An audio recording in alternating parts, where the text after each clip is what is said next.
Every year, thousands of cruisers get stopped at the terminal, their bags pulled aside, and their vacation starts with a security guard holding up something they packed with the best intentions. Some of it gets confiscated on the spot. Some of it gets you a fine you never saw coming in a port thousands of miles from home. Today, I'm walking you through 14 things you should never pack for a cruise and exactly what to bring instead. And stick around because number 1 isn't a fire hazard or a banned item. It's something almost every single cruiser packs without thinking twice, and it's taking up more space in your suitcase than anything else on this list. Cruising rewards people who pack smart.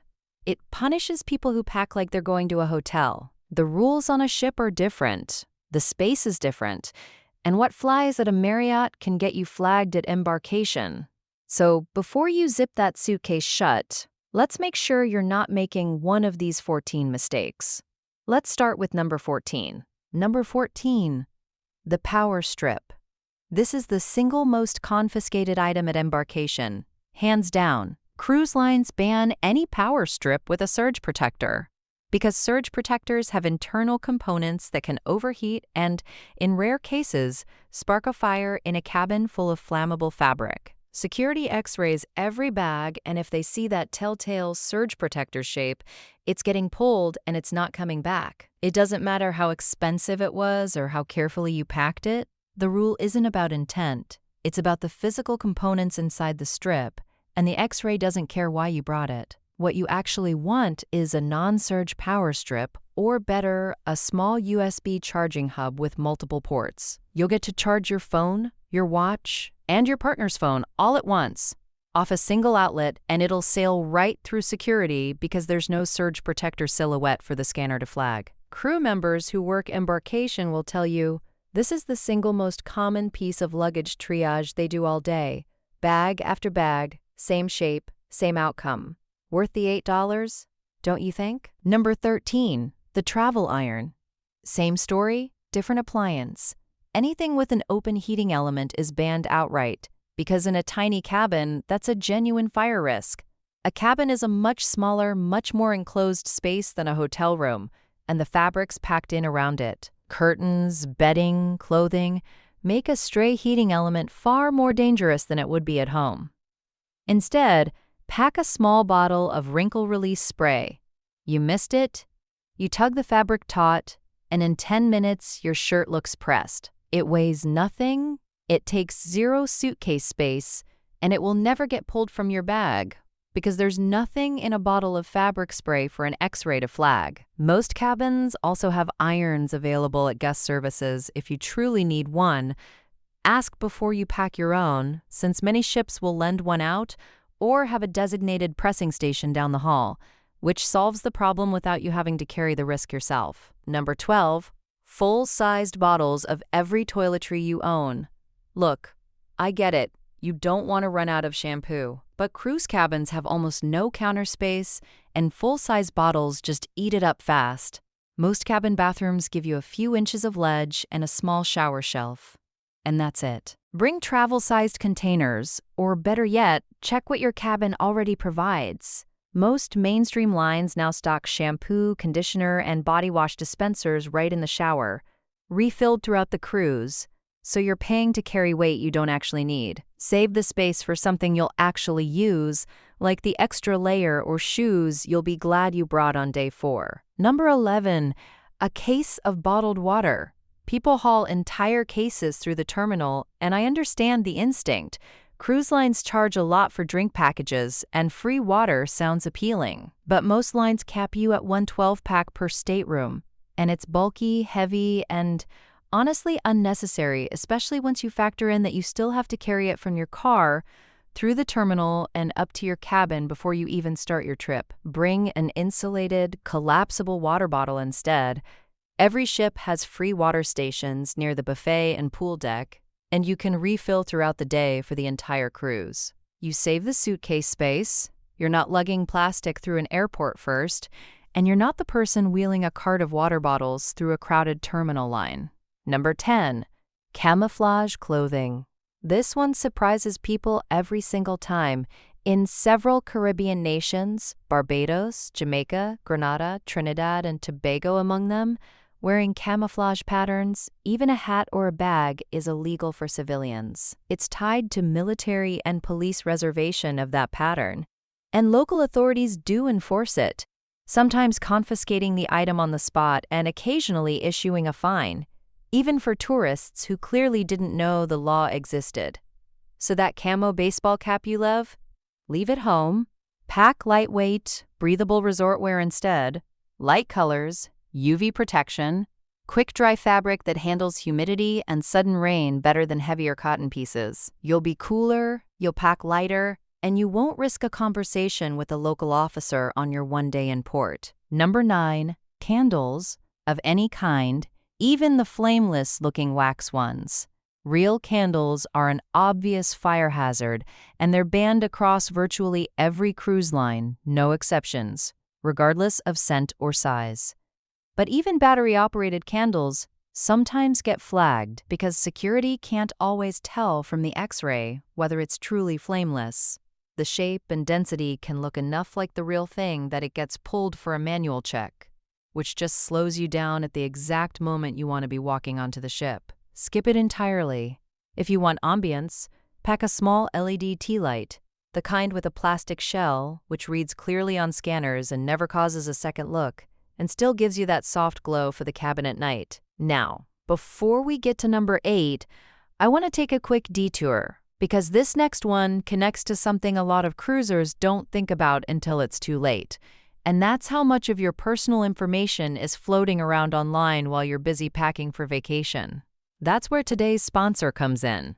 When you book a cruise, you hand over your name, your address, your passport details, your payment information, and a lot of that data ends up sitting with data brokers who sell it to anyone willing to pay. That's part of how scammers know enough about you to run a convincing phishing attempt right before your trip. Today's sponsor scrubs your personal information from those broker sites, automatically, continuously, so there's less of you floating around for someone to exploit while you're relaxed and off the grid on a ship. If that sounds like something you want handled before your next vacation, check the link in the description.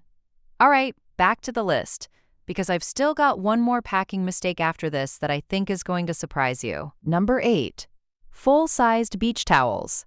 I know, you love your towel from home, but cruise lines provide pool towels, usually included, sometimes with a small deposit or a swipe of your key card that gets refunded when you return it. Packing your own just eats suitcase space for something that's already provided, and a full-sized beach towel is one of the bulkiest, least compressible things you can put in a suitcase. Instead, bring towel clips. They're tiny, they weigh nothing, and they solve the actual problem people have with cruise towels, them blowing off the lounge chair the second the wind picks up on a windy sea day. Small fix, big quality of life improvement, and it costs you almost nothing in space or money. Number 7, multiple pairs of formal shoes. Most mainstream cruises have dropped strict formal nights in favor of elegant casual, maybe once or twice a cruise, and even those nights are far more relaxed than people expect. And yet people still pack 3 pairs of dress shoes, just in case, which is dead weight for the entire trip. One good pair does the job. Pack a single versatile pair that works with both your nicest outfit and a smart casual dinner look, and reclaim that suitcase space for something you'll actually use every day, like a second pair of walking shoes for excursions. Number 6, your entire jewelry box. I understand wanting to look nice for photos, but a ship cabin is not a secure vault. Cabin safes are small, built for a passport and a bit of cash more than a full jewelry collection. And expensive jewelry left out is a real theft risk, particularly in a room serviced daily by staff and cleaned while you're at dinner, not because of any one person, but simply because more foot traffic through a room means more opportunity. Bring 1 or 2 versatile pieces instead, something that photographs well but wouldn't devastate you to lose. Save the heirlooms for home, where they belong in an actual safe or a bank box, not a cabin drawer. Number 5, hair dryers and other high-wattage appliances.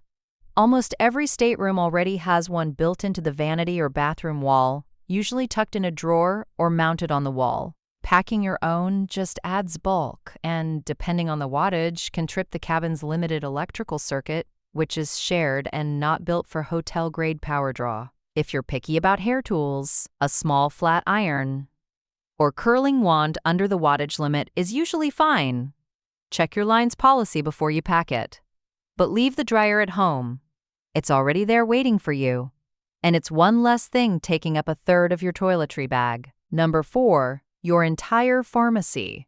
People pack every medication they might conceivably need, in bulk, loose in a plastic bag, sometimes several different pills mixed together for convenience. 2 problems. Customs in some ports restrict certain over-the-counter medications you wouldn't expect, including some common decongestants and sleep aids, and loose pills without original labeling can get questioned at security or, worse, misidentified if you need medical help on board. Bring medications in their original labeled containers, only what you need for the trip, plus a small buffer for delays, and a printed list of what you're taking with dosages. It protects you if you ever need medical attention on board, gives the ship's medical staff something concrete to work from, and it sails through inspection without a second glance. Number 3, a suitcase full of extra outfits for just-in-case scenarios. This is a space problem more than a rule problem, but it's one of the biggest regrets cruisers report after the fact, usually somewhere around day 3 when they realize half the suitcase never got touched. You do not need a different outfit for every possible mood. Pack for the itinerary you actually booked, swimwear, a few versatile layers, one elegant casual outfit, and leave a genuinely empty corner of the suitcase for what you bring home. Future you, standing at the gift shop deciding whether there's room for a souvenir, will thank present you. Number 2, dry ice or any kind of ice at all. Pack to keep food cold. Some cruisers try to bring homemade meals, baby food, or medication that needs to stay cool, and pack it in dry ice, thinking of it the same way they'd think of a cooler for a car trip. Dry ice is classified as a hazardous material by most cruise lines and is banned outright, no exceptions, because it releases carbon dioxide gas as it sublimates, and in an enclosed space like a cabin or luggage hold, that gas has nowhere to safely go. If you genuinely need to keep something cold, ask your line about pre-approved cooling options ahead of time, or plan to use the cabin's mini fridge once you're aboard. Don't risk it at the terminal where it will almost certainly be caught and removed on the spot. But none of these come close to what's waiting at number 1, because this isn't about a banned item at all. It's about something almost every cruiser overpacks without realizing it, and it's costing them the one thing they can't buy back once the ship sails: usable space and a smooth embarkation. Number 1, your carry-on backpack packed like a second suitcase. Here's the thing.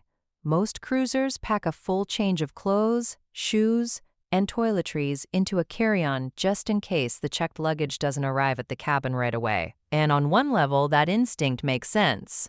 Checked bags can take hours to reach your room while the ship is still boarding, and nobody wants to sit around in travel clothes. But here's what actually happens. That overstuffed carry-on becomes the exact bag that gets the longest look at the X-ray machine, because it's dense, disorganized, and hard for security to read clearly. Too many overlapping shapes for the scanner operator to clear at a glance. Cruisers report standing in that secondary screening line for 20-30 minutes, watching everyone who packed light walk straight through while their bag gets opened and hand-searched item by item. The smarter move: pack a slim carry-on with only your swimsuit, one change of clothes, any medications, and your travel documents. That's it. It clears security fast because there's simply less for the scanner to question, and it gives you everything you need to start enjoying the ship immediately while your main luggage catches up over the next hour or 2. It sounds like a small adjustment, but ask anyone who's stood in that secondary screening line watching the boarding announcement for their group get called, and they'll tell you, this is the one that actually matters most. So there you have it, 14 things to leave home, and 14 smarter swaps to bring instead. None of them are complicated, none of them cost much, but together, They're the difference between a smooth walk through the terminal and standing off to the side while security unpacks your bag in front of everyone behind you in line. Pack a little smarter this time and let the first hour of your cruise actually feel like vacation.